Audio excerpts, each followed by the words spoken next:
किताबों में तो कहीं ऐसा जिक्र नहीं है कि पाकिस्तान बड़ा भाई है। आज एनएसयूआई वीज़ा लेकर पहुंची पाकिस्तान का, आपके लिए क्या है, ये क्यों हो रहा है और ये विषय इतना बढ़ क्यों रहा है?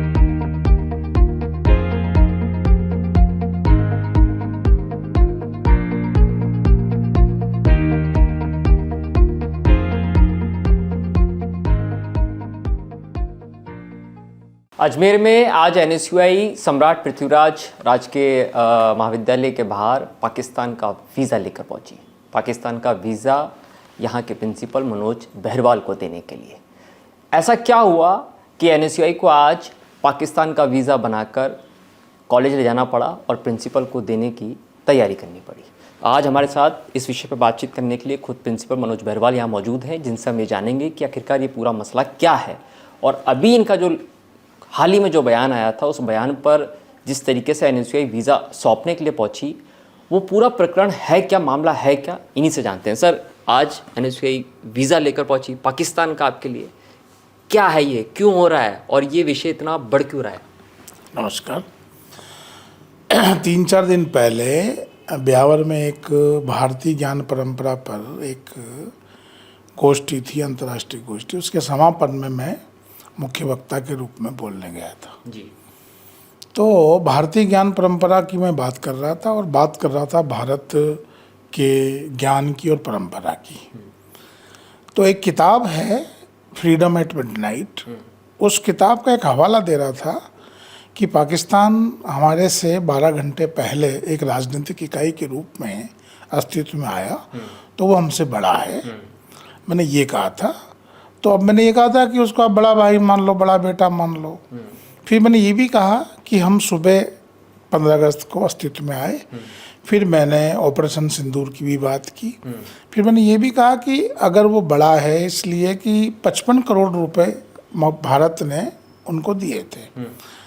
फिर मैंने विकास की तुलना की। मैंने ये देखा कि भाई हमने भारत के संविधान में जो पंथ निरपेक्षता, व्यक्ति की गरिमा, ऐसी तुलनात्मक बात कर रहा था। लेकिन और आज भारत कहाँ है 1947 से आज तक की यात्रा में, और पाकिस्तान कहाँ है।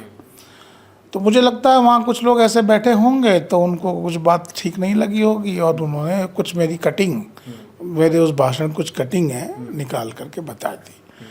तो आज भी मैं कहता हूँ कि मैं शुद्ध सनातनी भारतीय हूँ और भारत आज से नहीं है। वेदों में, पुराणों में, रामायण में, महाभारत में भारत का, हिंदुस्तान का नाम आता है। और पाकिस्तान तो 1947 में हमसे ही टूट के बना, तो वो भाई तो हो ही नहीं सकता और बड़ा तो हो ही नहीं सकता। और बड़े की अगर बात करें, आप तुलनात्मक बात करेंगे, तो भारत कहाँ है, वो कहाँ है, ये मेरा ख्याल था। दूसरा विषय था कि उन्होंने मेरा आरोप लगाया कि आपने नेहरू का नाम नहीं लिया। मैं एक प्रसंग ये बता रहा था कि जब हमारा देश स्वतंत्र हुआ तो ब्रिटिश पत्रकार और अमेरिकन पत्रकार 3 लोगों के साक्षात्कार लेने आए थे, गांधी, जिन्ना और अंबेडकर।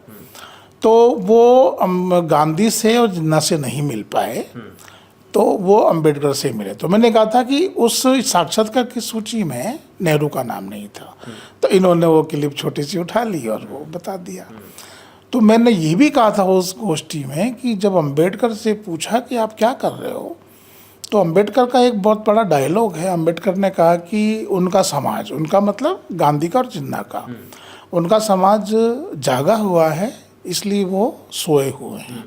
मेरा समाज सोया हुआ है, मैं इसलिए जागा रहा हूँ। ये भी मैंने पूरे भाषण में बात कही, तो भी उनने काट के बात बताई। फिर बात आई जिन्ना की। तो मैंने कहा कि आप जिन्ना को पूरा पढ़िए। जिन्ना अपने प्रारंभिक दौर में कांग्रेस के साथ काम करते थे, बड़े नेता थे। लाला लाजपत राय के साथ काम करते थे, गोपाल कृष्ण गोखले के साथ काम करते थे। और उनका मानना था कि कांग्रेस की पद्धति से ही भारत स्वतंत्र होना चाहिए और भारत के समर्थन में थे।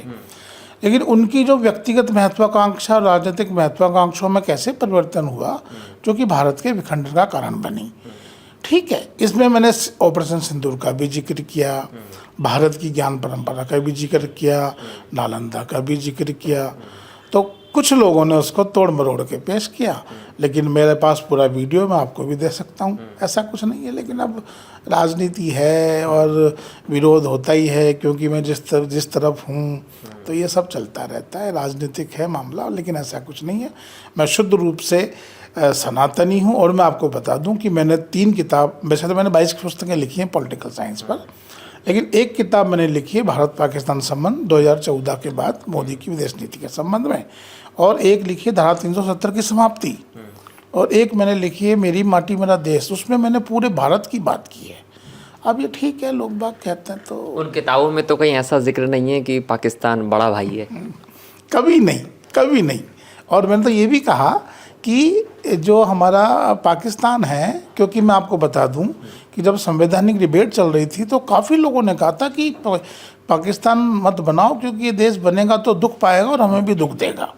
और ये अम्बेडकर का भी कथन है बहुत सारे लोगों का। लेकिन अब लोगों को पता नहीं क्यों लगा, तो उन्होंने मुझे आजकल पाकिस्तानी घोषित किया हुआ तो चलिए, ये तो बहुत जो आपका बयान इस तरीके चल रहा है उस पर बिल्कुल क्लियर स्टैंड आपका आ गया। एक जो लेटेस्ट अभी चल रहा है जिस पे सुप्रीम कोर्ट ने भी आज स्टे दे दिया है, यूजीसी को लेकर अब बड़ा विवाद चल रहा है। यूजीसी को आप किस तरीके से, जो नए नियम है उसको किस तरीके से देखते हैं आप? लेटेस्ट नहीं पता, उस पर रोक आ गई है। हाँ, सुप्रीम कोर्ट का स्टे आ गया। और वो अखिल भारतीय राष्ट्रीय शैक्षिक महासंघ, सरकार और धर्मेंद्र प्रधान जी ने जब देखा कि भाई यूजीसी में कुछ विसंगतियां हैं जी। और मैं आपको बता दूं ये संख्या का खेल है। कुछ लोग ऐसा मानते हैं जो भारत को तोड़ना चाहते हैं कि भाई SC, ST और OBC 85% के आसपास हैं, सवर्ण मात्र 15 से 20% है। लेकिन हम तो ऐसी बात नहीं करते, उस बिल में भी ऐसी बात नहीं है। तो कुछ लोगों ने इसको वितंडा बना दिया, लोगों ने विरोध किया, आपने देखा होगा, अनशन बातें कर रहे हैं, दोनों पक्ष के लोग बात कर रहे हैं। लेकिन दुर्भाग्य है कि दोनों ही पक्ष इस देश को समझ नहीं पा रहे हैं, क्योंकि बिल ये चाहता है कि जो भी सामाजिक संस्थाएं हैं, राजनीतिक संस्थाएं हैं, शैक्षणिक संस्थाएं हैं, उनमें सभी लोगों को बराबर का अधिकार मिले, अवसर मिले और सब एक दूसरे से जुड़ करके रहें। ये भारत की परंपरा है। तो उस पर जब देखा, अच्छा नाम ऐसे व्यक्ति का आ रहा जिसका कोई लेना देना नहीं है, लोग राजनीतिक टारगेट कर रहे हैं, ऐसा कुछ नहीं है। धर्मेंद्र प्रधान जी ने बहुत सोच समझ करके इसको रोका है। फिर और एक दिक्कत होती है, जब भी हम कभी कानून बनाते हैं तो पब्लिक में डालते हैं, पब्लिक के लिए पूछो, जवाब दो, राय दो, तब तो कभी किसी ने नहीं दिया। जब बन जाता है तब वो चिल्लाते हैं, अरे तो भाई पहले ही बता देते जो अब बता रहे हो। तो ये बहुत अच्छा हुआ, जो भी समाज में विखंडन की स्थिति थी अब ख़त्म हो रही है। लेकिन ये तय है कि हमारा जो समाज है, सनातनी समाज है। और मैं आपको एक बहुत अच्छी बात बता दूं कि मेगास्थनीज ने किताब लिखी इंडिका, उस पुस्तक में वो लिखते हैं कि उस समय 600 BC के आसपास भारत की GDP 37% थी, 37%। कितना ग्रेस है, इतना बड़ा देश की संपत्ति थी जो भारत को सोने की चिड़िया कहा जाता था, क्योंकि यहाँ पर हर व्यक्ति लेबर करता था, हर व्यक्ति उत्पादन करता था। अब उस देश को तोड़ने के लिए षड्यंत्र तो चलते ही हैं, कभी जाति के नाम पर, कभी धर्म के नाम पर, कभी पंथ के नाम पर, कभी इसके नाम पर। लेकिन मेरा मानना है कि हमको ये सब चीज़ भुला करके और भारत के बारे में सोचना चाहिए, हम सबको एक साथ रहना चाहिए, क्योंकि हम संकट में एक दूसरे का साथ देते आए हैं और देते रहेंगे। लेकिन हाँ, कुछ लोग जो ये सोचते थे कि हम इस OBC, SC, ST का विभेद करके इस देश में एक और फाड़ डालेंगे, उनके जो मंशे थे उन पर पानी फिरा है और सरकार उस पर पुनर्चिंतन कर। आखिरी बातचीत आपके साथ ख़त्म हो जाएगी। ऑपरेशन सिंदूर का भी आपने उस समय जिक्र किया। ऑपरेशन सिंदूर में सबने देखा कि भारत ने किस तरीके से, भारतीय सेना ने मुंहतोड़ जवाब पाकिस्तान को दिया।